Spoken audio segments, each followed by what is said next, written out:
All right, is it recording? Yeah, you're on. Okay. The yellow thing is gone? Yep. It's counting? All right. Counting down. Hey, Grant. Welcome, man. John, good to see you. How you been? I'm doing good. Yeah. Yeah, that's awesome. How's school going this week? It's going well. I've got this one professor in this counseling class that I'm just playing. Yeah. No, it's going well. Really enjoying it, learning a lot, and it's been good. Yeah, I heard you and Dr. K went to the game last night. Sorry about that. Yeah, it was pretty brutal, man. The Bulls got blown out, but it was good to be there with them and get some time together and good seats. So, Yeah, cool. Yeah. Well, I'm glad that you had that opportunity. What brings you in today? Yeah. I've been nothing crazy. No psychotic breakdown or anything like that. I've just been going through a season that's been challenging, and just wanted to talk about that. Yeah. So what's been challenging about this particular season in your life?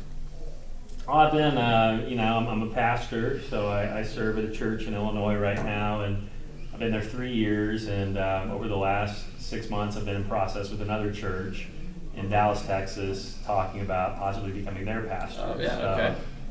So that's been really tough. I think that I want to be a guy who lives his life above ground, and I tend to overshare if anything, but everybody in my life has told me that I really shouldn't tell my elder board about this until I have the job. Yeah. And so the last month, things have gotten really serious. I flew down to Dallas to visit them. I had to come back the next day to preach at my church, and I feel dirty in a way, It feels, I think, that's the word that comes to mind. It feels very two-faced and two-sided, how I can lead authentically here while I'm, thinking and praying and maybe dreaming about some things over here. Yeah. And that's been the challenge. Yeah, you said you feel dirty. Expound on that a little bit. What do you mean by that? Yeah, I think a few things. I think that, some of it I feel a little hypocritical, in that I'm collecting a paycheck from this church, I'm leading this church, I'm supposed to be, everything that this church needs me to be, but as I'm doing all that, I'm looking into this other opportunity, and I've put up some good boundaries. Obviously, I'm not doing any of my work time to do this other stuff, but it still feels wrong, It still feels like I'm almost cheating on my girlfriend or something, There's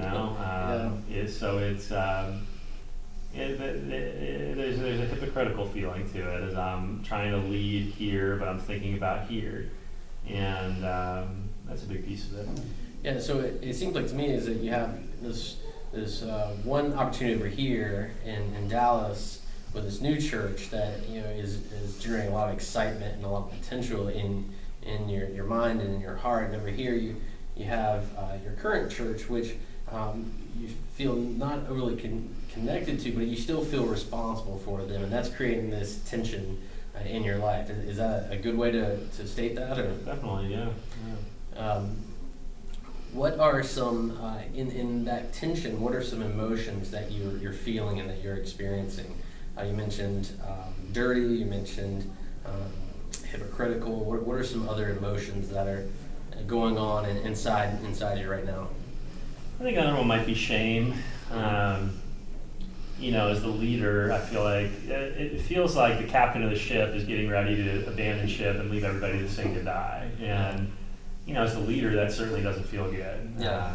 I think shame. I feel ashamed. That I haven't been able to fix it here. I haven't been able to get things going the way I had promised people I would, and the way that I know they had believed in me that I would. So because I haven't been able to get them going, I just feel a real personal sense of shame that instead of being able to fix it, I'm cut and tie, and I'm going on to the next thing. So. Do you think that shame will be stick right here with this job, or do you think that you'll still feel that shame, if you were to get the job in Dallas, and you think back on your time at your current church? That's a good question. I think it is a bigger issue than just the current church. There's a term in AA, pulling a geographic, that it's easy for alcoholics to think if they just move or get in a new situation that it won't be a problem anymore. So I don't want to pull a geographic with this and think that I know I've been a big part of the problems at the church. So I think that the part that may follow me is if I am struggling again with success.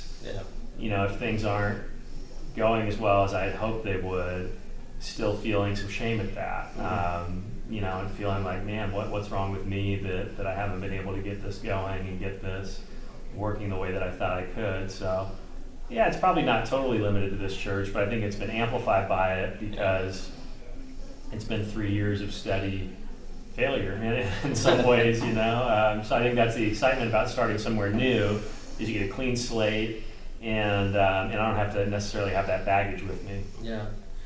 You just mentioned that you call it 3 years of failure. In your ideal at your current church, how would it have been different from what you perceive as the failure? I think it would have grown instead of shrunk. Right? I think every pastor wants to see their church grow, and we've succeeded in a lot of ways. I've seen individuals come to Christ, been able to baptize an individual, and so there's been fruit. It hasn't been totally fruitless, but sort of the bottom line metrics of butts in the seats and attendance, those haven't really gone up. But at the same time, I recognize that I came into a very bad situation, and it was going to take a number of years to just repair things. So I've been in the repairing process, and things are finally pretty healthy. I think we have a foundation that if I could stay another 10 years, I think we'd really start to grow. But I've just been so beat up over the last 3 years that continuing on is something that I don't know that I can do. So if you were to step back from like the everyday of your church and kind of have a 30,000 foot view, would you still view it as a failure, or would you view it as more success? Because it seems that in your discussion you're saying, well, we failed in these areas, but we were succeeded in these. If you were to kind of take off the pastor cap and look at your church holistically, how would you view it would you view it as a success, or as continue as a failure? Well, I think, from God's perspective, it's a success, because I think success and failure aren't really language that God uses as much. I think it's, I'm willing to recognize that it's much more American than theological, but so I think from a theological perspective, God calls us to faithfulness.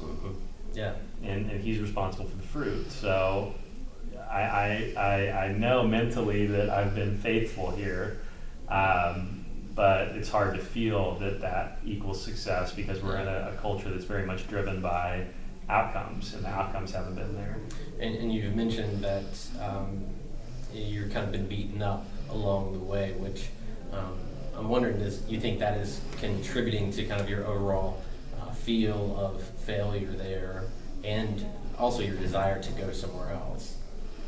Yeah, I think so. Yeah, I think that certainly the like I said, a fresh start is attractive in this season. I also wanted to ask you. You mentioned just being faithful, and following God means being faithful to Him and what His call is on your life. How does that figure into this whole situation?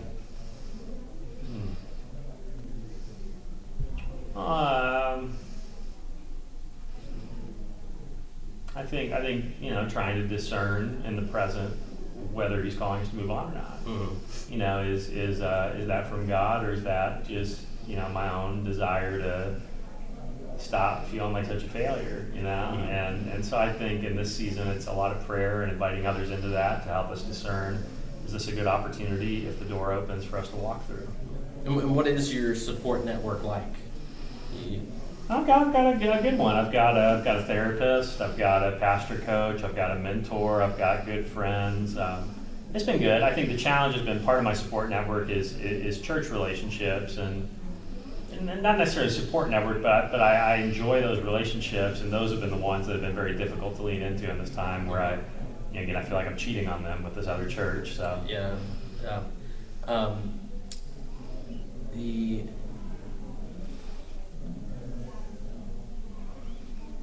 It was good to meet with you today. Yeah, it's great. Thank you. I was trying to